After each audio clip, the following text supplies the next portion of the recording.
Political career మీరు ఎప్పుడు start చేశారు? అంటే యువకుడికి పైసల కంటే ఎక్కువ అంటే ఎదగాలి, సక్సెస్ అవ్వాలనే కాన్సెప్ట్ ఉంటుంది. డబ్బులు సెకండరీ ఉంటుంది. సో అన్ని పనులు జరుగుతాయి అన్నప్పుడు నార్మల్గా ఆల్రెడీ మన తెలంగాణకి చాలా అప్పులు ఉన్నాయి కదా. సో అలాంటప్పుడు ఈ ఫ్రీ బస్ పెట్టాల్సిన అవసరం ఏంటి? మనకు కేటీఆర్ అంటే ఐటీ మినిస్టర్, కేసీఆర్ సీఎం అంటే మైండ్లో మెంటల్గా ఫిక్స్ అయి ఉన్నాడు 10 years నుంచి. ఇప్పుడు టీఆర్ఎస్ పార్టీ అప్పటికి కారంతా ఫిల్ అయిపోయి ఉన్నది లీడర్లతో. అంటే పాలిటిక్స్లో మీ మెయిన్ ఎయిమ్ ఏంటి? ఇందులో మనకు అంటూ సెల్ఫ్గా మనము డెవలప్ అవ్వచ్చు, 10 మందికి సాయం చేసినట్టు ఉంటుంది కాబట్టి. KCR. Hello views, welcome back to జరా జుమిన్ and this is Ramya, your host. ఈరోజు మనతో పాటు ఇంటర్వ్యూలో ఎవరున్నారో తెలుసా? ఒక డైనమిక్ లీడర్. తను చిన్న వయసులోనే పాలిటిక్స్లోకి వచ్చి ఈరోజు ఒక డైనమిక్ లీడర్లా మన ముందున్నారు. అండ్ తను స్టేట్ యూత్ కాంగ్రెస్ లీడర్, అలాగే మండల్ ప్రెసిడెంట్. మనకు కూడా పాలిటిక్స్ పైన చిన్న చిన్న డౌట్స్ ఉంటాయి కదా, అవన్నీ ఈరోజు క్లారిఫై చేసుకుందాం. నమస్కారం సార్. నమస్తే అండి. సార్ చెప్పండి, first me native and me family background, దాని గురించి చెప్పండి. నేటివ్ వచ్చేసి మంచిర్యాల డిస్టిక్, అంటే బెల్లంపల్లి కాన్స్టిట్యున్సీ, అంటే కాశీపేట మండల్. ఓకే. మా ఫ్యామిలీ డీటెయిల్స్ వచ్చేసి అంటే యాక్చువల్లీ మా ఫాదర్, మదర్ అండ్ మాకు 4 అక్కలు, సిస్టర్స్ అన్నమాట. అండ్ నేను చిన్నవాడిని అన్నమాట. ఓకే, మీరు పాలిటిక్స్లోకి ఎలా ఎంటర్ అయ్యారు? పాలిటిక్స్లోకి అంటే నాకు ఇష్టం అన్నమాట. ఇప్పుడు ఏ ఫీల్డ్లో అయినా 10 మందికి ఇప్పుడు జాబ్ కానీ లేకపోతే బిజినెస్ కానీ అంటే మనం సంపాదించవచ్చు, మనం ఆ డబ్బులతో ఎవరికైనా సాయం చేయవచ్చు. బట్ ఈ పాలిటిక్స్లో ఏంటంటే మనము అంటే ఇప్పుడు సినిమా టైప్ లాగా అంటే మనము ఒక పేరు చంపేయచ్చు, మనకు ఒక క్రేజ్ చంపేయచ్చు, ప్లస్ 10 మందికి సాయం చేయవచ్చు. అంటే ఇందులో మనకు అంటూ సెల్ఫ్గా మనము డెవలప్ అవ్వచ్చు, 10 మందికి సాయం చేసినట్టు ఉంటుంది కాబట్టి పాలిటిక్స్ రావాలని ఇష్టం అన్నమాట. ఆ ఇష్టంతో వచ్చిన. మీరు పాలిటిక్స్కి రావడానికి ఎవరైనా ఇన్స్పిరేషన్ ఉన్నారా? అంటే మీ ఫ్యామిలీలో కానీ పాలిటిక్స్లో ఉన్నవారు? ఫ్యామిలీలో ఎవరు అసలు లేరు. మా ఫ్యామిలీకి అసలు పాలిటిక్స్ అంటే నచ్చదు. ఇన్స్పిరేషన్ అంటూ ఏం లేదు. అంటే ఏదో ఒక ఫీల్డ్లోకి మనమంటూ ఒక గుర్తింపు సాధించాలి, అంటే మనకంటూ ఒక పేరు ఉండాలి. అది మన మండల్ లెవెల్లో కావచ్చు. అంటే మీరు పాలిటిక్స్కి రావడానికి సపరేట్గా ఎవరైనా ఇన్స్పిరేషన్ ఉన్నారా? ఇన్స్పిరేషన్ అంటే నేను 2-3 ఫీల్డ్ అనుకున్నాను అన్నమాట. అంటే ఇప్పుడు ఏదైనా జాబ్ కాకుండా మనకంటూ పేరు కావాలంటే ఒకటి సినిమా ఫీల్డ్ లేదా politics.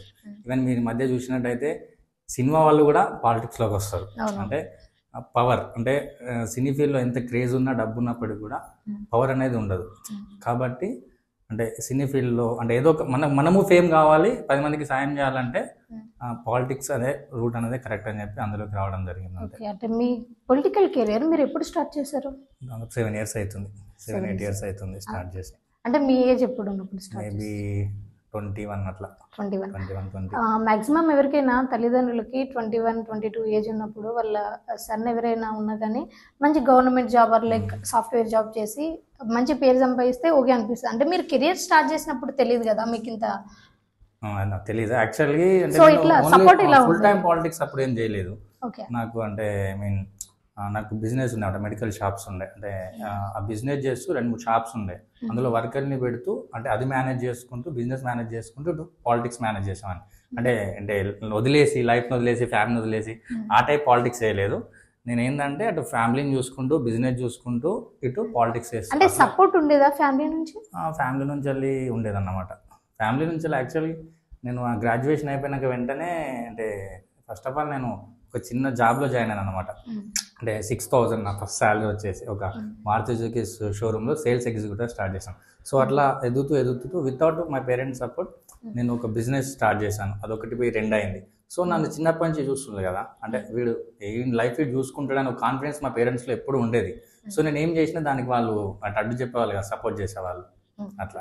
Okay, before coming to politics, దాని తర్వాత మీ లైఫ్ ఎలా ఉంది బయట సమాజం కానీ సొసైటీ కానీ? బిఫోర్ పాలిటిక్స్ అంటే మన ఎవరికి తెలియదు, మన పక్కింటోడికి ఎదిరింటోడికి తప్ప. ఇప్పుడు పాలిటిక్స్లోకి వచ్చిన తర్వాత ఏంటంటే ప్రజలందరూ గుర్తుపట్టడాలు. ఇప్పుడు ఆ గుర్తింపు ఎంతో కొంత ఉంది కాబట్టి మీరు కూడా ఇంటర్వ్యూకి పిలిచారు కదా, సో గుర్తింపు అనేది పెరిగింది మనకి సమాజం. సో బేసికల్గా పాలిటిక్స్ని తీసుకొని రావడానికి ఏమైనా మెయిన్ ఏముందా? అది చెప్తున్నా కదా, అంటే వేరే ఫీల్డ్లో అయితే డబ్బు సంపాదించవచ్చు, పేరు సంపాదించవచ్చు, అంటే సేవ చేయలేము. ఇందులో పేరు వస్తుంది, మనం కరెక్ట్గా మేనేజ్ చేసుకుంటే ఎంతో కొంత, అంటే ఏదో రియల్ ఎస్టేట్ లాంటివి చేసుకుంటే డబ్బు వస్తుంది, ప్లస్ సేవ కూడా చేయవచ్చు. అంటే ఇందులో అన్నీ ఉన్నాయని చెప్పి పాలిటిక్స్. ప్రజలకు సేవ చేసేందుకు మీరు పాలిటిక్స్ వచ్చారు. సో పాలిటిక్స్కి వచ్చాక చాలా ఎత్తుగడలు ఉంటాయి, రాజకీయాలు నడిపిస్తూ ఉంటారు. కొన్ని చోట్లలో మనం చూసుకున్నట్టయితే చంపేసుకున్న రోజులు కూడా. సో ఇలాంటి ఎప్పుడైనా ఎదుర్కొన్నారా మీరు? అంటే ఎత్తుగడలు అయితే చాలా ఉంటాయి. ఐ మీన్ ఈ ఏజ్ గ్రూప్ వాడు ఎదుగుతున్నాడు అంటే సీనియర్స్ అసలు యాక్సెప్ట్ చేయరు. అట్లాంటివి మా దగ్గర చాలా ఎత్తుగడలు నా మీద ఉన్నాయి. చంపడాలు లాంటివి అయితే మన తెలంగాణలో లేదు, ఆంధ్రాలో ఉన్నాయి, ఇక తెలంగాణలోకి రాలేదు. సో ఎత్తుగడలు అయితే ఉంటాయి, అవన్నీ తట్టుకుని వెళ్ళడమే. ఇదని కాదు, బిజినెస్లో ఉంటాయి. ఇప్పుడు అంటే మీ ఫీల్డ్లో అయినా కూడా ఒకరి మీద ఒకరు ఎత్తుగడ లాంటివి ఉంటూనే ఉంటాయి. మా వాటికి భయపడి మనం ఉంటే సైలెంట్గా ఉంటే ఏ ఫీల్డ్లో సక్సెస్ కాలేం కదా. సో ఎత్తుగడలు అనేవి కామన్. పాలిటిక్స్లో మీరు అన్నట్టు కొంచెం ఎక్కువ ఉంటాయి. అది తట్టుకుని మనం ఎన్ని ఎత్తుగడలు తట్టుకుని ఇంత స్ట్రాంగ్ అయితే అంత పెద్ద లీడర్ అవుతాం. అది నా కాన్సెప్ట్. మీ మెయిన్ ఎయిమ్ ఏంటి, అంటే మీ గోల్ ఏంటి పాలిటిక్స్లో? ఎక్కడి దాకా చేరుకొని ఎంతమంది ప్రజలకు హెల్ప్ చేయాలని? అంటే నేను స్టార్ట్ అయినప్పుడు మంచి పేరు రావాలి, పబ్లిక్లోకి వెళ్ళాలనుకున్నాను, గోళం పెట్టుకోలేదు. ఇప్పుడైతే మంచి ఒక బాగానే ఉంది. ఫ్యూచర్లో దేవుడు ఎక్కడికి తీసుకుపోతే అక్కడికి, ఏ పొజిషన్ తీసుకుపోతారో వాళ్ళు చెప్పలే కదా. మనిషికి ఎన్నో కోరికలు ఉంటా ఉంటాయి, కాకపోతే దేవుడు సహకరించాలి. అది టైం వచ్చినప్పుడు మేము ఏమవుతాం అది అవుతాం.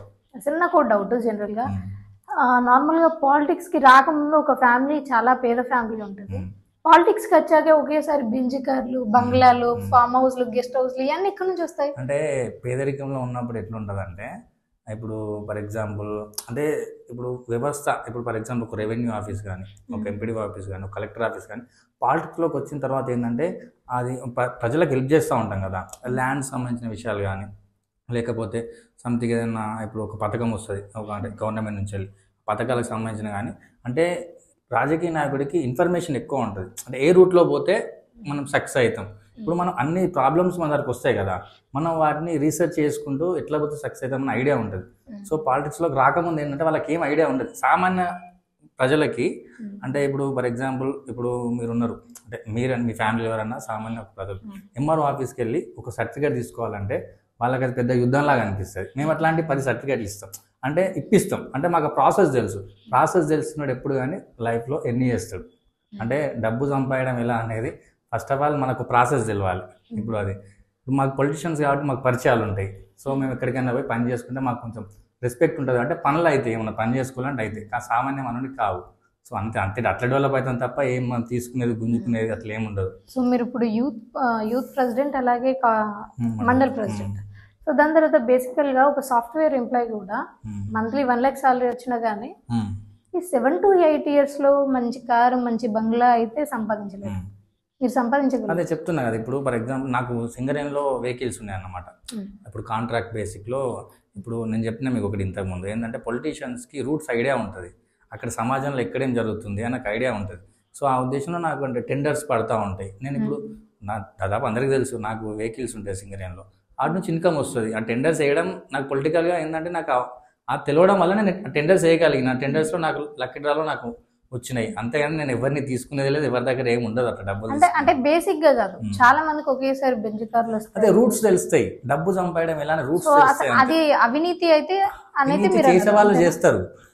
ఇప్పుడు పాలిటిక్స్లో ఎట్లుంటుంది అంటే మీరు రూపాయి అవినీతి చేస్తే 100 రూపాయలు అవినీతి చేసినట్టు అంటారు. ఫస్ట్ ఆఫ్ ఆల్ పొలిటీషియన్ భయపడతారు అవినీతి చేయడానికి. అంటే ఇంతకుముందు ఉన్నవాళ్ళు చేశారు, ఇప్పుడు ఇట్లాంటి అంటే ఛానల్స్ ఎన్నో వస్తున్నాయి.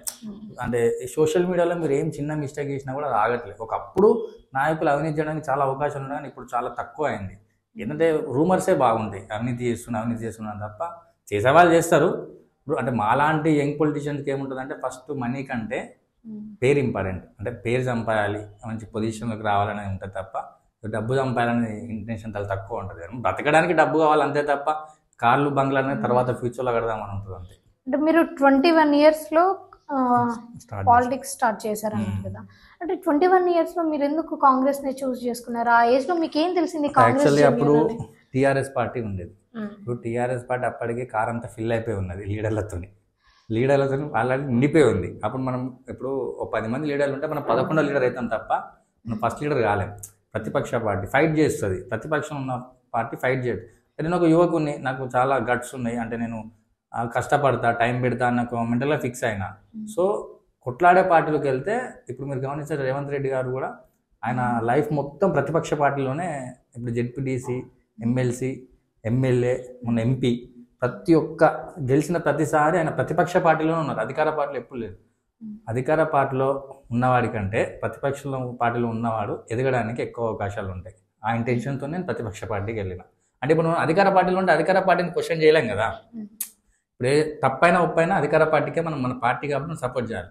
అది ప్రతిపక్ష పార్టీలో ఉంటే అధికార పార్టీ చేసే ఏవైతే తప్పులు ఉంటాయో వాటిని ఎత్తి చూపొచ్చు, ప్రెస్ మీట్లు పెట్టవచ్చు, కొట్లాడచ్చు రోడ్డు మీదకి వెళ్ళి.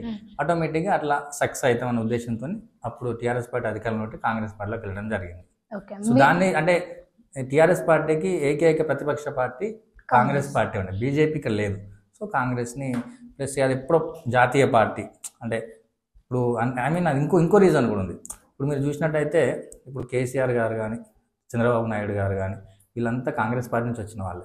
వైఎస్ రాజశేఖర రెడ్డి అంటే ఒకప్పుడు వీళ్ళంతా కాంగ్రెస్ పార్టీలో ఇదే యూత్ కాంగ్రెస్ నేను చేస్తున్న యూత్ కాంగ్రెస్లో వాళ్ళు యూత్ కాంగ్రెస్ లీడర్లుగా చేసి ఇప్పుడు రాష్ట్రాలకు సీఎంలుగా తయారైంది. అంటే కాంగ్రెస్ పార్టీ అనేది లీడర్లను తయారు చేసే ఫ్యాక్టరీ. సో ఆ ఫ్యాక్టరీలోనే మనం మ్యానుఫ్యాక్చరింగ్ అయిదామని ఆ పార్టీలోకి జాయిన్ అయినా.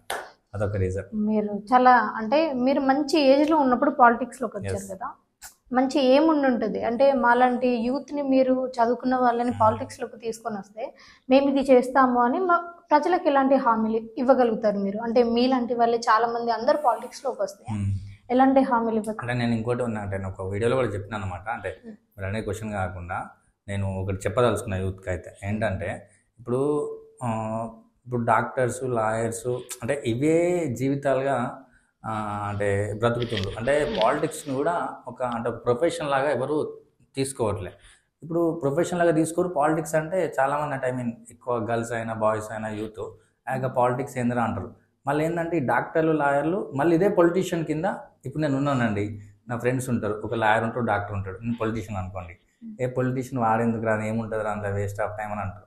అదే నేను రేపు సక్సెస్ అయింది అనుకోండి, నా కిందే మళ్ళీ వాళ్ళు పనిచేసే పరిస్థితి వస్తుంది. అంటే నేను ఏమంటున్నా, పాలిటిక్స్ని యూత్ అనేది సీరియస్గా తీసుకోవాలి. అంటే అది కూడా ఒక ప్రొఫెషనల్గా భావించాలి. అప్పుడు అంటే లైఫ్లో అంటే ఈ అన్ని డాక్టర్, లాయర్ అనేది కూడా ఒక ప్రొఫెషన్ కాబట్టి దీన్ని కూడా యువత కంపల్సరీ పాలిటిక్స్లోకి రావాలని నా ఇంటెన్షన్. అదొకటి. మీరు చిన్నప్పటి నుంచి ఎదుగుతూ ఉన్నప్పటి నుంచి మీ ఇంటి చుట్టుపక్కల వాళ్ళు కానీ రిలేటివ్స్ కానీ చూస్తూ ఉంటారు కదా, సో మీరు ఆ స్టేజ్ నుంచి ఈ స్టేజ్కి వచ్చాక అంటే వాళ్ళ ఫీలింగ్ ఏంటి? స్టార్టింగ్లో అసలు మన ఎవరైనా లైఫ్లో మనల్ని నెగిటివ్ అంటే మనల్ని ఎంకరేజ్ చేయని వాళ్ళు ఎవరైతే వాళ్ళ ఫ్యామిలీయే ఎంకరేజ్ చేయరు. యాక్చువల్గా మిగతా అందరూ ఎంకరేజ్ చేస్తారు. మా ఫ్యామిలీ కూడా చాలామంది ఎంకరేజ్ చేయలేదు, డిస్కరేజ్ చేయడం. ఐ మీన్ మా ఫ్యామిలీలో ఎవరైతే కొంతమంది సపోర్ట్ చేద్దాం అనుకున్నారో వాళ్ళని కూడా వీళ్ళు అని ఎందుకు రా నువ్వెందుకు తిరుగుతున్నారా వాడుతావు అని చెప్పి అనే సిచ్యువేషను చాలాసార్లు మా ఫ్యామిలీలో వచ్చింది. ఈ రోజున అదే ఎవరైతే నన్ను డిస్కరేజ్ చేశారో అదే వాళ్ళు వచ్చినారా పని చేయించుకునే పరిస్థితి వాళ్ళకి వచ్చింది. అంటే ఆ రోజు ఎవరైతే నన్ను డిస్కరేజ్ చేశారో ఈరోజు మళ్ళీ నాతోనే వాళ్ళకి పని పడే పరిస్థితి వచ్చింది. ఏ ఫ్యామిలీ అయినా, ఏ ప్రొఫెషన్ అయినా, ఏ ఫ్యామిలీ అయినా ఎదిగేవాడిని ఎవరు సపోర్ట్ చేయరు. ఎదిగినాక నా ఓడు అంటారు, ఎదిగక ముందు ఏడ వద్దురా అంటారు, ఎదిగిన తర్వాత నా ఓడురా అంటారు. అది కామన్ ఏ ఫ్యామిలీలో అయినా. ఒక్కటి చెప్పండి, మీరు పొలిటీషియన్ కాకముందు అయిన తర్వాత చేసిన ఒక విషయం, అంటే పొలిటికల్గా కాకముందు రాకముందు చేయలేని ఒక విషయం, పొలిటికల్ అయిన తర్వాత చేసిన ఒక విషయం. పొలిటికల్ అంటే పాలిటిక్స్లోకి వచ్చాక ఇది నేను చేయగలిగిన, ఇది నాతో ఈజీగా అయింది, అంతకుముందు ఈజీగా కాలేదు అన్న ఒక విషయం చెప్పండి. అంటే ఏదైనా అంటే ఒక్క విషయం అని ఏం లేదు. ఐ మీన్ ఇప్పుడు నేను పొలిటీషియన్ కాకముందు నేను నాకు బైక్ కొంటే ఆర్టీఓ ఆఫీస్లో దాన్ని రిజిస్ట్రేషన్ చేయించాలి. అంటే ఒక ఆర్టీఓ ఆఫీస్లో రిజిస్ట్రేషన్ చేయించడం పెద్ద యుద్ధంలా ఉంటుంది. ఇక్కడ కామన్ పర్సన్కి అంటే ఆర్టీఓ ఆఫీస్లో మనం వెళ్ళి అంటే వాళ్ళు అదొకటి అంటే క్వశ్చన్స్ చేస్తూ ఉంటారు అన్నమాట. ఈ పేపర్ ఏది, ఆ పేపర్ ఏది, అది పోయింది, ఇది రెగ్యులర్గా వెళ్తే అర్థమవుతుంది. ఇది పోయింది, ఆ పేపర్ ఇది పోయింది అంటే సీరియస్ అవుతారు, పేపర్లు విసిరేస్తారు. అట్లా నాకు కూడా జరిగింది. అంటే నేను పాలిటిక్స్లోకి రాకముందు నా బండి ఉంటే రిజిస్ట్రేషన్కి వెళ్తే దాదాపు నన్ను మార్నింగ్ వెళ్తే ఈవినింగ్ వరకు ఇష్టమైన క్వశ్చన్లు అడిగి ఇష్టమైనట్టు అంటే ఇబ్బంది పెట్టిన అనమాట. అదే నేను పొలిటీషియన్ తర్వాత ఇప్పుడు నేను చెప్పాను కదా, సింగరేణిలో ఇలా టెండర్ వస్తే వెహికల్ పెట్టినాను. ఇదే వెహికల్ని నేను అంటే పొలిటీషియన్ అయిన తర్వాత అధికారంలో లేము, కాకపోతే నాకు అవగాహన వచ్చిందంటే పరిచయాలు ఎరిగిపడి ఆర్టీఓ ఆఫీస్కి నేను వెళ్ళి పరిచయం చేసుకొని చేస్తే 1 అవర్లో నా పని అయిపోయింది. అంటే డిఫరెన్స్ అనేది నాకు అర్థమైంది, పాలిటిక్స్లోకి ఉంటే ఎట్లా లేకపోతే ఎట్లా. అంటే అది ఇంకోటి ఏంటంటే అదే బైక్కి నేను బయట మామూలుగా పొలిటీషియన్ కాకుండా బయట ఎంక్వైరీ చేస్తే 6,000 రూపీస్ అవుతాయి అని చెప్పింది అన్నమాట రిజిస్ట్రేషన్కి. జస్ట్ అదే నేను కామన్గా వెళ్ళి చేయించుకుంటే 500 రూపీస్లో అయిపోయింది. అంటే పొలిటీషియన్కి కామన్ మ్యాన్కి ఆ డిఫరెన్స్ అట్లా ఉంటుంది అన్నమాట. సో మాకు అంటే చట్టాలు కానీ ఐ మీన్ ప్రొసీజర్ కానీ అంత ఒక ఐడియా ఉంటుంది కదా, సో వాళ్ళు అడిగిన దానికి మేము చెప్పగలుగుతాం అన్నమాట. సో అది ఓకే. మీరు స్టార్టింగ్ కెరీర్ స్టార్ట్ చేసినప్పటి నుంచి ఇప్పటిదాకా మిమ్మల్ని సపోర్ట్ చేసుకుంటూ మీకు బ్యాక్ బోన్గా ఎవరైనా ఉన్నారు అంటే చాలా మంది లీడర్లు ఉన్నారు. ఒకరి పేరు చెప్పండి. ఒకరంటే ఒక స్టేజ్లో ఇప్పుడు ప్రజెంట్ అయితే కార్కూర్ రామచంద్ర అన్న అని ఒక అన్న ఉంటాడు. ఆ అన్న చాలా సపోర్ట్ చేస్తాడు. దానికి ముందు ప్రభాకర్ అని ఒక అన్న ఉండే, నేను పాలిటిక్స్లోకి తీసుకురావడం వల్ల ఆయనే ఫస్ట్ అన్నమాట. నేను పాలిటిక్స్లోకి వచ్చిన తర్వాత ఇప్పుడు కార్కూర్ రామచంద్రన్ అనే పర్సన్ ఈరోజు నన్ను స్టేజ్కి తీసుకోవడంలో కీలక పాత్ర పోషించిండు. దాంతోపాటు నా దేవుడు మొత్తం మా ఎమ్మెల్యే గారు గడ్డం వినోద్ గారు ఎక్కడో ఉన్న రత్నం ప్రదీప్ని ఈరోజు ఎక్కడో నిలబెట్టడంలో ఆయన మాకు గురువు, దైవం, దేవుడు ప్రతి ఒక్కటి ఆయన ఉండడం వల్ల ఈరోజు నేను ఇక్కడ కూర్చోగలిగిన. మీరు మీ లైఫ్లో ది మోస్ట్ హ్యాపీ మూమెంట్ అంటే ఆ మూమెంట్లో చాలా హ్యాపీగా ఉన్నాను అని ఏ విషయంలో అనుకున్నారు? అంటే ఈ పొలిటికల్ బ్యాక్గ్రౌండ్లోనే అంటే ఫస్ట్ స్టెప్ మీరు ఎదిగినప్పుడు మా ఎమ్మెల్యే గారు గెలిచినప్పుడు కాంగ్రెస్ పార్టీ అధికారంలోకి వచ్చినప్పుడు నాకు యాక్చువల్గా ఐడియా లేదు. కౌంటింగ్ హాల్లో ఉండే అన్నమాట. ఓట్ల లెక్కింపులో నేను కౌంటింగ్ హాల్లో ఉండే. కౌంటింగ్ హాల్లో ఉంటే రిజల్ట్ వచ్చిన తర్వాత మా మండలికి వచ్చిన, మంచిర్యాల నుంచి వెళ్ళి మా మండలికి వచ్చేసరికి నా కోసం డీజే పెట్టి ఒక 200-300 మంది వెయిట్ చేసి నేనే ఎమ్మెల్యే గెలిచిన అన్న లెవెల్లో నాకు దండలు, శాల్వలు, నన్ను ఒక 8 కిలోమీటర్స్ పాదయాత్ర అంటే విజయోత్సవ ర్యాలీ అన్న టైప్లో నన్ను నా ఇన్స్టాగ్రామ్లో ఉంటుంది. విజయోత్సవ ర్యాలీ అన్న టైప్లో రోడ్డు మీద నన్ను పట్టుకొని ఇక తీసుకుని వెళ్ళానమాట. ఆ రోజు హ్యాపీయెస్ట్ మూమెంట్ అదొకటి నా లైఫ్లో. అండ్ మీ బర్త్డే అవి వీడియోస్ కూడా మేము మీ ఇన్స్టాగ్రామ్లో చూసాం. ఏంటి అసలు మీ బర్త్డేకి నార్మల్గా అంతమంది ఫుడ్ డొనేట్ చేయడం అదంతా? ఫుడ్ డొనేట్ అంటే ఇక అంటే ఐ మీన్ నాకు వచ్చిందే సోషల్ సర్వీస్కి. అంటే మనం పుట్టినరోజు ఇటు కామన్గా ఈ కాలంలో రెగ్యులర్గా చేయొచ్చు కదా. రెగ్యులర్గా అంటే మన ఫినాన్షియల్ బ్యాక్గ్రౌండ్ కూడా ఆ రేంజ్లో ఉండాలి కదా. మనం ఇంకా సెటిల్ నేను ఇంతకుముందు చెప్పాను, మాలాంటి యువకుడికి పైసల కంటే ఎక్కువ అంటే ఎదగాలి, సక్సెస్ అవ్వాలనే కాన్సెప్ట్ ఉంటుంది. డబ్బులు సెకండరీ ఉంటుంది. సో డబ్బుల మీద మాకు అంత ఫోకస్ లేదు. నేను బ్రతకాలి, ఫస్ట్ నేను హెల్ప్ చేయాలంటే నేను బ్రతకాలి కదా. నేను బ్రతకాలి, నాకు ఉన్న తర్వాత నేను 10 మందికి పెట్టగలుగుతా. ఒక్కరోజు అంటే పెట్టగలుగుతా, నా బర్త్డే కాబట్టి. ఉన్నా లేకపోయినా 10 మందికి హెల్ప్ చేద్దాం నా బర్త్డే రోజు అనేది పెట్టగలిగిన. డైలీ అంటే దేవుడు సహకరిస్తే, ప్రజలంతా సహకరిస్తే రోజు పెట్టే రోజు కూడా వస్తుంది త్వరలో. ఓకే, మీ ఫ్యామిలీ బ్యాక్గ్రౌండ్ గురించి చెప్పండి. అంటే మిడిల్ క్లాసా? మిడిల్ క్లాస్ అంటే యాక్చువల్లీ మా ఫాదర్ సింగరేన్ ఎంప్లాయీ. బట్ చెప్పాను కదా 4 మెంబర్స్ సిస్టర్స్, నేను ఒకరిని, చాలా పెద్ద ఫ్యామిలీ. సో ఒక 5 మెంబర్స్ ఇంట్లో పిల్లలు ఉంటే వాళ్ళ ఎడ్యుకేషన్కి, వాళ్ళ బట్టలు కానీ, వాళ్ళ మెయింటెనెన్స్ కానీ చాలా ఉండేదన్నమాట. సో మిడిల్ క్లాసే, కానీ ఈరోజు ఇక దేవుని దయ వల్ల కొంచెం గట్టినైనా. అంటే నార్మల్ బ్యాక్గ్రౌండ్ అంటున్నారు. అండ్ 4-5 సిస్టర్స్ ఉన్నప్పుడు, ఒకటే అబ్బాయి ఉన్నప్పుడు తన పైన చాలా ప్రెషర్ ఉంటుంది కదా, ఏదో జాబ్ చేయాలి, ఎంతో కొంత సంపాదించాలి అన్న. అంటే ఆ రూట్కి వెళ్ళకుండా మీరు పాలిటిక్స్కి రావడానికి అంటే నేను మీకు ఇంతకుముందు చెప్పాను ఆల్రెడీ, నేను సంపాదిస్తూనే వచ్చిన ఈ రూట్లోకి. అంటే నేను అంటే మెడికల్ షాప్స్ పెట్టాను, బిజినెస్ పెట్టాను, నేను జాబ్ కూడా చేసినాను, మెడికల్ షాప్స్, బిజినెస్. దాని తర్వాత ఈ సింగరేన్లో టెండర్స్ ఏవైతున్నాయో.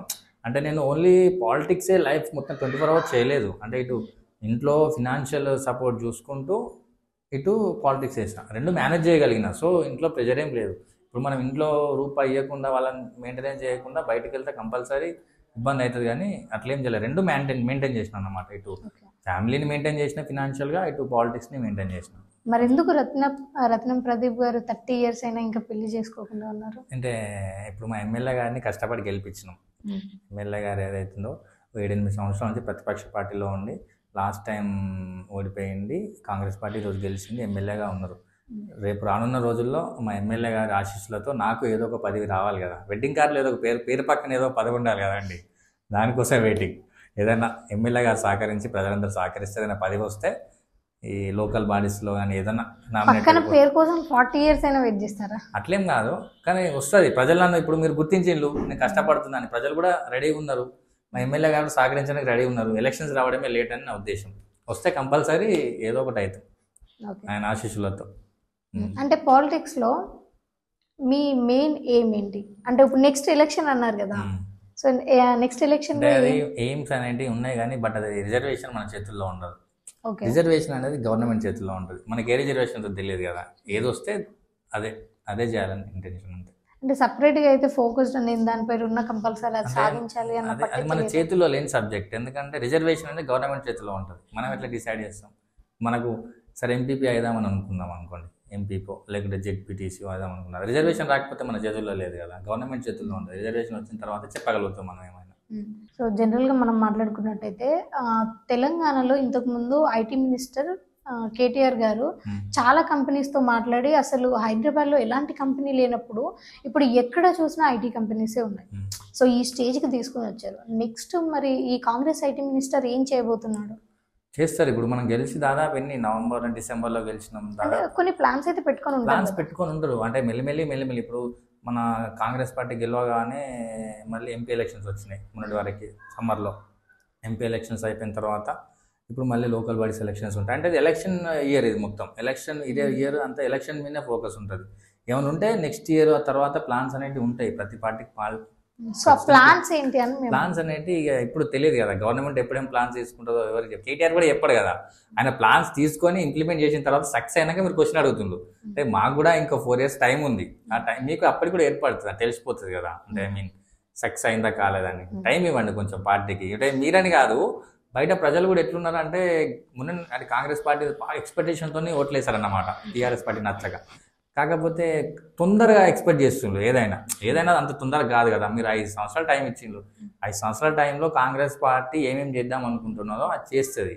టైం ఇవ్వాలి. అంతేగాని ఇప్పుడు పబ్లిక్లో ఎట్లుందంటే కాంగ్రెస్ పార్టీ ఇది చేస్తలేదు అది చేస్తలేదు అంటే ఒకటే చెప్తున్నా, కొంచెం టైం ఇవ్వండి. ఇప్పుడే పసిగుడ్డులాగా మొన్ననే గెలిచింది చాలా డేస్ తర్వాత. టైం ఇచ్చిన తర్వాత ప్రభుత్వం మినిస్టర్ లెవెల్ కానీ ఎమ్మెల్యే లెవెల్ కానీ పనులు కంపల్సరీ జరుగుతాయి. కొంచెం టైం ఇవ్వాలి. సో అన్ని పనులు జరుగుతాయి అన్నప్పుడు నార్మల్గా ఆల్రెడీ మన తెలంగాణకి చాలా అప్పులు ఉన్నాయి కదా. సో అలాంటప్పుడు ఈ ఫ్రీ బస్ పెట్టాల్సిన అవసరం ఏంటి? మీరు మహిళ ఉండే అట్లాంటి క్వశ్చన్ అడుగుతుంది పద్ధతి కాదు. మరి గొడవలు ఉన్నాయి కదా. అంటే మీరు ఇది ఒకటి ఆలోచిస్తలేదు. ఫ్రీ బస్ అనే పేరు మీరు అట్లా ఆలోచిస్తున్నారు కదా. ఈ ఫ్రీ బస్ అనే పేరుతోని అమ్మాయిలు చాలా మంది టూర్స్కి వెళ్తున్నారు, టెంపుల్స్కి వెళ్తున్నారు. అక్కడ ఇన్కమ్ వస్తుంది కదా. అదే మహిళలు ఏమని చెప్తున్నారు తెలుసా? ఎంతో కొంత బస్సు టికెట్లు తగ్గించుకుంటే మా జర్నీ ఏదో మేము చేసుకుంటాము, దీనికి బదులు ఇంకేదైనా. చాలా మందికి జాబ్స్ లేక తిరుగుతున్నారు. ఎంతో మంది ఇప్పుడు ఊర్లలో ఎంతో చదువుకున్న వాళ్ళు కూడా ఊరికెళ్ళి బ్రతుకుతున్నారు.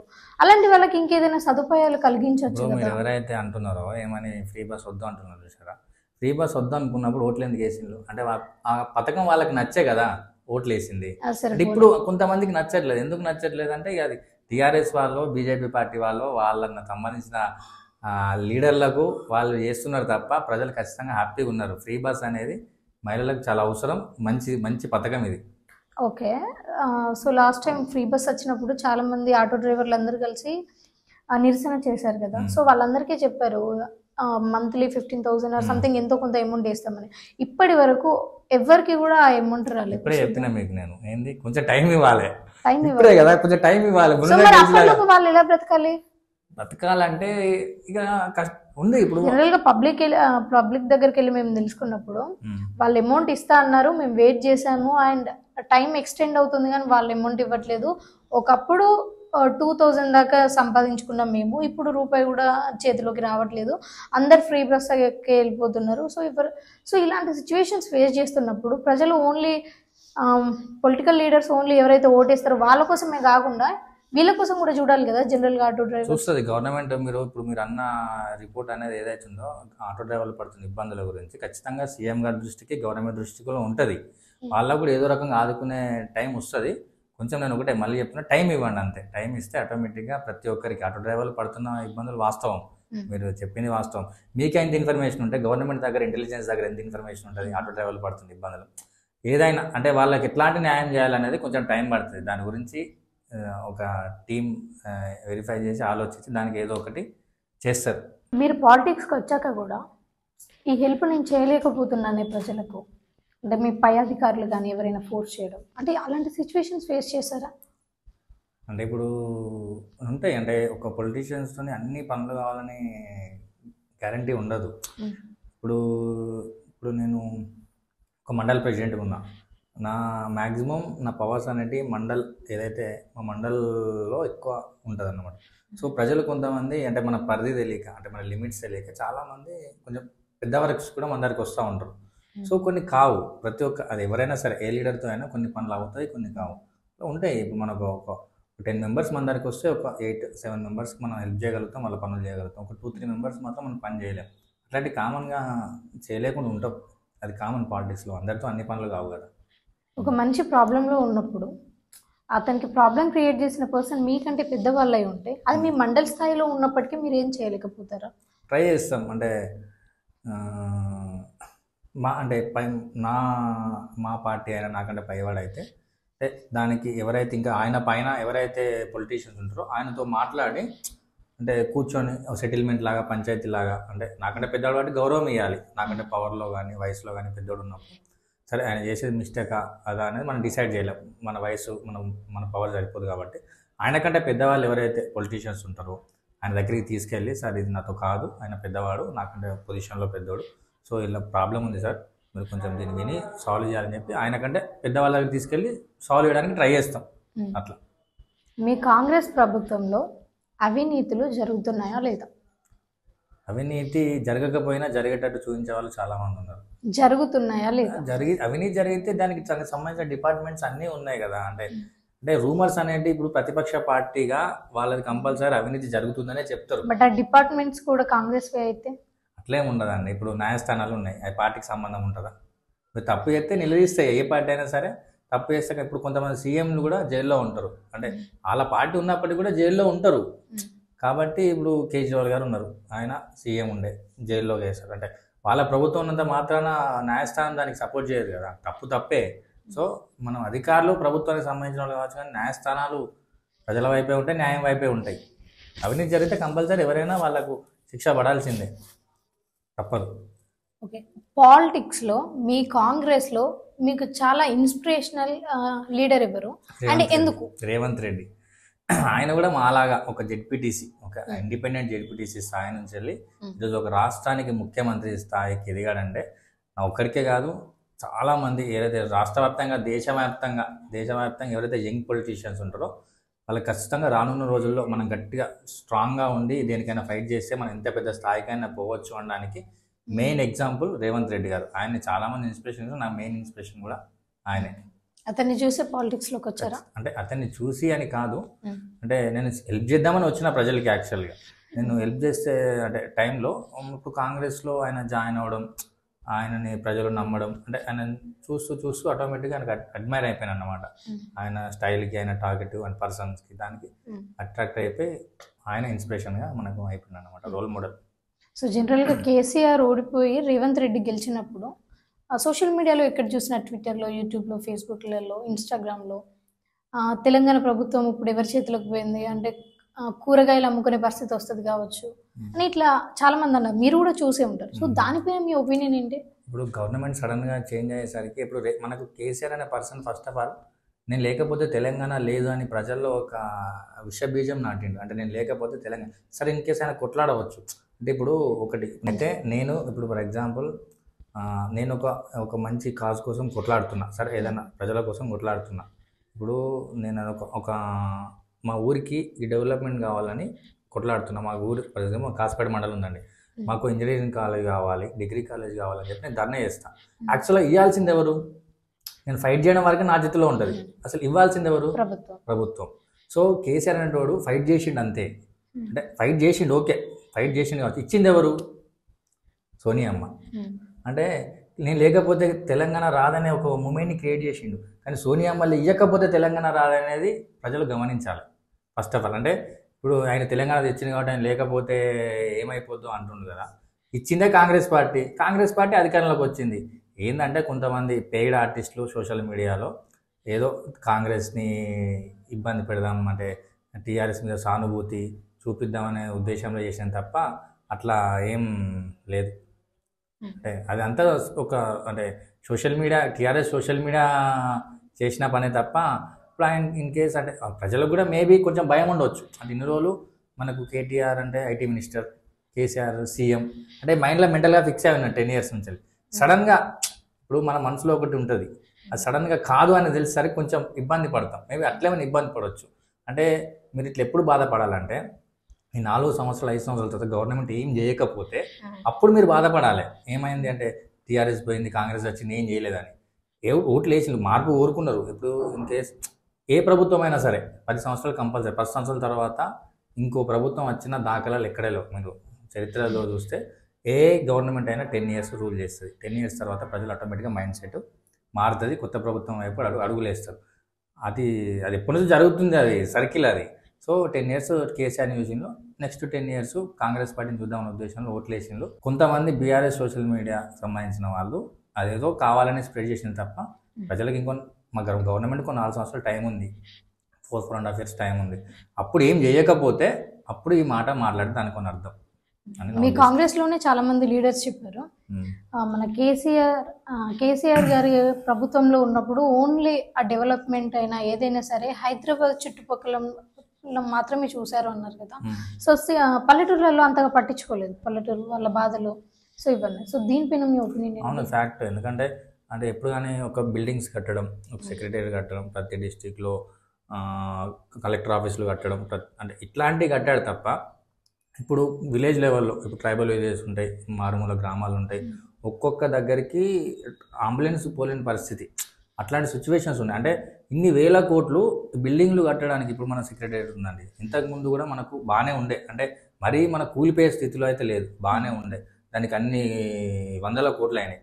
అంటే డబ్బుని కట్టడంలో కాకుండా ప్రజలకు ఉపయోగపడే, ఇప్పుడు దాదాపు మా దగ్గరే చాలా రోడ్స్ అసలు ఏవి బాగాలేవు. ఇప్పుడు మేము గవర్నమెంట్ వచ్చి 6 months అవుతుంది. 6 months దాదాపు ఇప్పుడు 4-5 కోట్ల రోడ్స్, డ్రైన్స్ మేము పెట్టినాం. ఇంతకుముందు ప్రజలు అంటుండే టీఆర్ఎస్ గవర్నమెంట్లో ఈ పథకాలు వస్తుండే, అది కళ్యాణ లక్ష్మి పథకాలు వస్తుండే, కానీ ఈ డెవలప్మెంట్ అనేది అసలు ఎక్కడ ఒక రోడ్ సదుపాయం కానీ, అంటే ప్రజలు ఆరోగ్యంగా ఉన్న డ్రైన్స్ కానీ, అంటే ఇట్లాంటి బ్రిడ్జ్లు కానీ, ఇట్లాంటి ఎక్కడ శాంక్షన్ అసలు ఎక్కడికి రాలేదు అసలు. ఓన్లీ మన కళ్ళకు కనిపించి అంటే సోషల్ మీడియాలో మాయ చేయడానికి, అంటే ఈ సెక్రటరియట్లు, కలెక్టర్ ఆఫీసులు ఇవి కట్టాడు తప్ప, అంటే అధికారులు అనుభవించడానికి ఉపయోగపడ్డాయి తప్ప ప్రజలకు ఉపయోగపడంగా విలేజ్ లెవెల్లో ఎక్కడ ఏం డెవలప్మెంట్ జరగలేదు. ఇది ఫ్యాక్ట్. అందుకే విలేజ్ లెవెల్లో ఎక్కడ ఓట్లు టీఆర్ఎస్కి పడలేదు.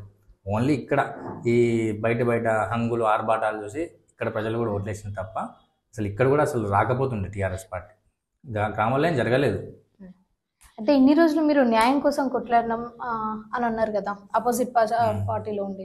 మరి ఇప్పుడు మీ కాంగ్రెసే వచ్చింది కదా, ఇప్పుడు ఎలాంటి డెవలప్మెంట్స్, సో కొన్ని ప్లాన్స్ ఉంటాయి కదా, మా కాంగ్రెస్ గెలిచేసింటే ఇవి కంపల్సరీ చేయాలి పేద ప్రజలకి అని. సో అలాంటి ప్లాన్స్ మీకు ఏమైనా ఉన్నాయా? ఉన్నాయి, ఇప్పుడు ఆల్రెడీ జరుగుతున్నాయి. అంటే మేము వచ్చి 6-7 months అయినప్పటికీ దాదాపు నా చేతుల్లోనే మా మండల్లో ఒక 5-6 కోట్ల వర్క్స్, అంటే బోర్స్ కానీ ప్రతి ఒక్కటి బోర్స్ వచ్చినాయి, మంచి మంచి రోడ్స్ వచ్చినాయి. అంటే ట్రైబల్ విలేజెస్లో ప్రతి ఒక్కటి డెవలప్మెంట్ జరుగుతుంది. స్కూల్స్ మండల్లో దాదాపు ప్రతి ఒక్క స్కూల్కు వర్క్స్ వచ్చినాయి అన్నమాట, ఎడ్యుకేషన్ పరంగా. పాలిటిక్స్ అన్నది ఒక పార్ట్, సరే అవన్నీ పక్కకు పెట్టేశాక ఒకసారి మనం పర్సనల్ లైఫ్ గురించి మాట్లాడుకుందాం. తప్పకుండా. సో మీరు పెళ్లి చేసుకోవాలి అనుకునే అమ్మాయికి ఎలాంటి లక్షణాలు ఉండాలి? లక్షణాలు అంటే పద్ధతి ఉండాలి, చదువుకున్న అమ్మాయి ఉండాలి. ఫస్ట్ ఆఫ్ ఆల్ పాలిటిక్స్ కదా, నేను అంటే నాకు టైం ఇవ్వాలి, నా ఉండదు అది. ఫస్ట్ ఆఫ్ ఆల్ టైం ఉండదు నాకు, తను అర్థం చేసుకోవాలి. సరే ఇప్పుడు తను ఓపికగా ఉండాలి. ఇప్పుడు మేము ప్లాన్ చేసుకున్నాం అనుకోండి, మూవీకో రెస్టారెంట్కి ఏదైనా ప్లాన్ చేసుకున్నాం. సమ్ టైమ్స్ నా లైఫ్ నా చేతుల్లో ఉండదు. సడన్గా అదే టైంలో ఏదైనా అర్జెంట్ వర్క్ ఉండొచ్చు, అది ప్రజలకు కానీ లేకుంటే మా నాయకులు కానీ ఏదైనా అర్జెంట్ పని ఉంటే నేను అది అంటే ఎవరైతే మా కాబోయే వైఫ్తో ప్లాన్ వేసుకున్నా అది బ్రేక్ అయినా కూడా తను అడ్జస్ట్ అయ్యే విధంగా కొంచెం అనుకోగా అట్లా ఉంటే సరిపోద్ది. ఉన్నారా? అంటే పాలిటీషియన్స్ ఎవరు అంటే లవ్ అలాంటివి ఏముంటాయండి పాలిటీషియన్స్కి? ఎవరు లవ్ చేస్తారా? నిజమా? అరే పాలిటీషియన్ ఇప్పుడు ఒక సాఫ్ట్వేర్, ఒక లాయర్ కూడా కాదు, సాఫ్ట్వేర్, ఒక డాక్టర్, ఒక గవర్నమెంట్ జాబు, ఇట్లాంటి వాళ్ళని అమ్మాయిలు చాలా తెలివిగా ఉన్నారు సార్. అంటే ఈ జనరేషన్లో అంటే ఇటు చూడడానికి లుక్స్ పరంగా ప్రదీప్ గారిని ఎవరైనా ఇష్టపడుతున్నట్టయితే వాళ్ళకి తెలియలేదు అన్నట్టేనా? ప్రదీప్ గారిని ఎవరైనా ఇప్పుడు ఇష్టపడుతున్నారు అంటే మేము విన్నాము పర్సనల్ గా. మీరు అంటే అందరూ ఇట్లనే ఉంటారని కాదు, 95% అమ్మాయిలు మనీ అంటే లుక్స్ అని చూస్తున్నారు. అంటే ఓన్లీ క్యారెక్టర్ అంటే ప్రొఫెషన్ అర్థం చేసుకునే వాళ్ళు 5% కొంతమంది అనుకుంటారు. అలాంటి వాళ్ళు ఎవరైనా ఉంటే వాళ్ళు చెప్పలేరు. అట్లాంటి వాళ్ళు ఇప్పుడు ఎవరు లేరు, టచ్ కాలేదు మనకి. ఓకే, మీరు పర్సనల్ గా ఎప్పుడైనా మీ పేరెంట్స్ కి ఏదైనా గిఫ్ట్ ఇచ్చారా? అంటే వాళ్ళు చాలా సంతోషపడ్డ విషయాలు? నేనే పెద్ద గిఫ్ట్ వాళ్ళకా? అరే ఇప్పుడు ఈ ఏజ్లో అంటే నేను ఈ ఏజ్లో అంటే ఇప్పుడు దాదాపు మా మండల్లో దాదాపు 40-50,000 పాపులేషన్ ఉంటుంది. మా మండల్లో అంటే చాలామంది మా ఫాదర్ జాబ్ సింగరేణి జాబ్ కదా, మా ఫాదర్ కొలీగ్స్ కూడా అంటే వాళ్ళ సాయం కోసం మా ఇంటికి వస్తారు. అంటే మీ కొడుకున్నాడా ఇట్లా హెల్ప్ కావాలని మా అమ్మ ఫ్రెండ్స్ కానీ మా డాడీ ఫ్రెండ్స్ కానీ మా అక్కయ్య వాళ్ళ ఫ్రెండ్స్ కానీ ప్రతి ఒక్కరు మా ఇంటికి వచ్చి అంటే నన్ను కలిసి హెల్ప్ తీసుకొని పోతారు. అంటే అంటే ఆ ఏజ్ వాళ్ళు అంటే వాళ్ళ ఫ్రెండ్స్ వాళ్ళంతా నా దగ్గరికి వచ్చి నా హెల్ప్ తీసుకుంటే వాళ్ళకి అదే పెద్ద అంటే హ్యాపీనెస్ కదా. సో వాళ్ళకి ఆ హ్యాపీనెస్ అయితే ఇస్తున్నా. అంటే గిఫ్ట్లు అంటే ఏమి ఇవ్వలేదు యాక్చువల్గా. సో ఇప్పుడు కొంతమంది లీడర్స్ గురించి వాళ్ళ లీడర్స్ పేరు చెప్తాను, వారిపైన మీ ఒపీనియన్ ఏంటో చెప్పాలి. KCR cheater, Revanth Reddy fighter, KTR over confident. చాలా మంది ఫ్యాన్స్ ఉన్నారు కేటీఆర్ కి. ఉండండి, over confident. Rahul Gandhi best vision ఉన్న లీడర్. అంటే చాలా ఎడ్యుకేటెడ్ కదా, అంటే ఒక ప్రధానమంత్రి హోదాలో అంత ఎడ్యుకేటెడ్ పర్సన్. సో గడ్డం వివేకానంద్ యాక్చువల్ మా పక్క ఎమ్మెల్యే ఆయన. చాలా మెమరీ పవర్ఫుల్ పర్సన్. మీరు చాలా కలిసినట్టు కూడా ఉన్నారు. మా ఎమ్మెల్యే గారి బ్రదర్. అవునా? Okay. And Harish Rao is also fighter. First the fight. Okay. Kalvakuntla Kavitha liquor queen. అది ఇంకా ప్రూవ్ అవ్వలేదు కదా. అంటే అందరూ అంటున్నారు కదా, అంటే ప్రూవ్ అయితే అంటే ఇప్పుడు అంటే నిప్పులేందే పొగరాదంటారు కదా. ఇప్పుడు ఇంతమంది ఉంటే ఆమెను ఎందుకు తీసుకెళ్లారు మరి, జైల్లో ఎందుకు పెట్టారు? అలా అంటే మరి రేవంత్ రెడ్డి గారి పైన కూడా చాలా ఆరోపణలు వచ్చాయి కదా. ప్రతిపక్ష పార్టీలు అంటున్నారు కదా. సో ఇప్పుడు ప్రతిపక్ష పార్టీ బీఆర్ఎస్ అయింది కదా. అవును, ఇప్పుడు టీఆర్ఎస్ వాళ్ళు కంపల్సరీ రేవంత్ రెడ్డి గారిని అంటారు, మేము కూడా ఖచ్చితంగా అంటాం కదా. అంటే వాళ్ళు అంటున్నారని లేదు, ఫ్యాక్ట్. అంటే ఇప్పుడు రేవంత్ రెడ్డి గారిని అయితే ఎట్లాగో జైల్లో పెట్టారు, నోటు కేసు సంథింగ్ అంటున్నారు కదా. మరి మేము మాత్రం ఎందుకు, తను కూడా జైల్లో పెట్టారు కదా, తను కూడా జైల్లో పెట్టారు కదా. కొక్కిరాల ప్రేమ్ సాగర్ రావు అంటే కార్యకర్తలకి మంచి అండగా సపోర్ట్గా ఎనీ టైం ఉండే లీడర్. వినోద్ సార్ ఫుల్ పేరేంటి? గడ్డం వినోద్ వెంకట స్వామి. గడ్డం వినోద్. గడ్డం వినోద్ గారి నుంచి చెప్పండి. అంటే ఈ కాలంలో ఒక జెడ్పీటీసీ, ఒక సర్పంచ్ అయితేనే లక్షలు సంపాదిస్తారు, ఒక ఎమ్మెల్యే అయితే కోట్లు సంపాదిస్తారు, ఒక మినిస్టర్ అయితే వేల కోట్లు సంపాదిస్తారు. దాదాపు మా గడ్డ వినోద్ గారు ఎవరైతే ఉన్నారో ఆయన దాదాపు 2003-04 అప్పుడే మినిస్టర్ అయినా కూడా రూపాయి కూడా ఒక మినిస్టర్ అయ్యండి. ఈరోజు ఒక జెడ్పీటీసీ సర్పంచే లక్షలు సంపాదిస్తున్నట్టు. మామూలుగా బయట కొంతమంది అవినీతి చేసేవాళ్ళు ఒక మినిస్టర్గా ఉండి కూడా మీరు ఎక్కడైనా ఎంక్వైరీ చేయండి. ఆయన చెన్నూరు కాన్స్టిట్యున్సీలో ఎమ్మెల్యేగా పోటీ చేసి గెలిచి మినిస్టర్ అయింది అనమాట. అప్పుడు వైఎస్ రాజశేఖర్ గారి హయాంలో ఒక మినిస్టర్గా ఉండి కూడా రూపాయి కూడా సంపాదించలేదు. అంటే అసలు చాలా జెన్యున్ బోలాశంకరుడు అన్నమాట. నేను ఎవరు వచ్చినా కూడా ఆయన మొహంలో అసలు కోపం అనేది కనబడదు. ఆయన ఈ పార్టీ ఆ పార్టీని కూడా చూడరు. టీఆర్ఎస్ వాళ్ళు కానీ బీజేపీ కానీ సాయం కావాలి సార్ అని అంటే ఖచ్చితంగా సాయం చేస్తాడు. బోలాశంకరుడు అన్నమాట మా సార్. అతనికి మీకు రిలేషన్ ఎలా ఉంటుంది? చాలా బాగుంటుంది. ఆయన మా దేవుడిగా, గాడ్. ఓకే. ప్రేమ్ సాగర్ గురించి ఒక్క మాట చెప్పాలంటే? నమ్ముకున్న కార్యకర్తల కోసం ఎంత దూరమని వెళ్తాడు. Thank you for coming to our channel and మా వ్యూవర్స్ కోసం ఇంత టైం వెయిట్ చేసినందుకు thank you sir. Thank you so much.